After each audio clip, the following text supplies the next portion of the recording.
but the riots then came out of this. Yeah, May The 25th. It was. riots of peace, which Yes. were completely peaceful, mostly peaceful, nothing going on here. And I think this is also a great moment for people to wake up, at least with the media. The fact that they were so dishonest about these events and the subsequent explosion of the Black Lives Matter movement of just being some kind of peaceful civil rights organization.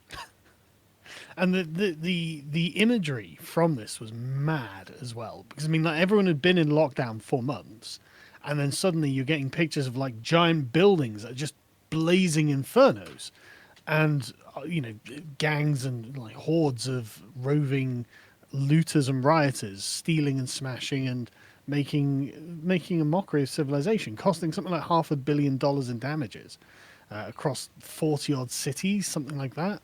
And when Trump tweets about it, this is where I think Twitter and Facebook really started showing their teeth when it came to censorship, because Trump had said something along the lines of, "Look, if you do this, then I'm going to send in the National Guard and someone's going to get shot." I can't remember the exact text. So the wording was, when the looting starts, the shooting starts. That was it. I think it is.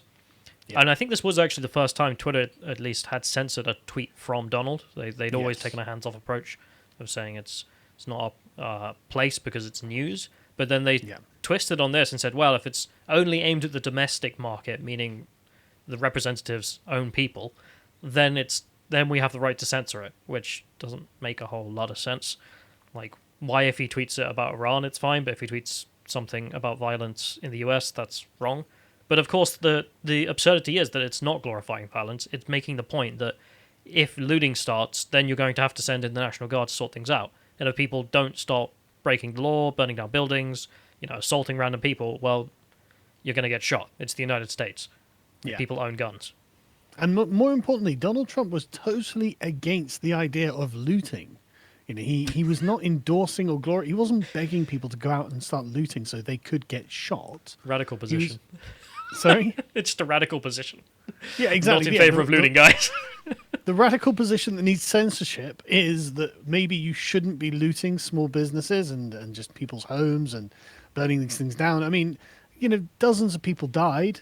Like, over 30 people died because of the George Floyd protests. And, I don't even want to call them protests; they're riots. Because riots, yeah. How many cities had to burn down? And you also mentioned the imagery, which is amazing, because we made a few memes out of this and then some merch, which is just the fact that this was all taking place in Democrat strongholds. Like, none of this was really happening in Republican, deep red areas. It was happening in deep blue cities, and it's that point of right. So the city council are all Democrats. The mayor's Democrat. The police chief or whatever is black and is a Democrat. The representatives of Congress are Democrat. The representatives of the Senate are the Democrats. You guys always vote Democrat, and yet you have these problems in your cities, which you're then burning down in response. It's like, right, okay, so if there's a structural problem here, who would be to blame? Who's been the one in charge of making the structures for these things? Donald Trump. Yeah, Trump's the problem. This is Trump's America, don't you know? Yeah, exactly. Which is just patently absurd. So we made some good stuff, which was just like images of the things being destroyed, the National Guard having to be called in to bring order to these Democrat-run areas, with just the words "elect more Democrats." Because I mean, that's what you're voting for if you live in those places. Like, more of the same.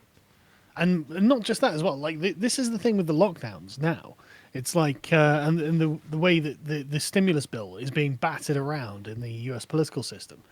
It's the Democrats shutting down Democrat areas, making Democrat voters suffer, and then pointing the finger at Trump and saying, he's the problem. He won't give you money.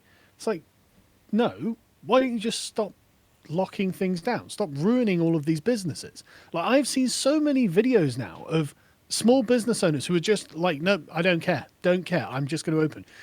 Like Matt Christensen did a fantastic one the other day where the cop was just like, well, I'm just doing my job. And the guy said, well, I'm just trying to do my job. Like any excuse you give for doing whatever you're going to do to me is something I could give for my customers and my employees doing what they're doing to run their businesses.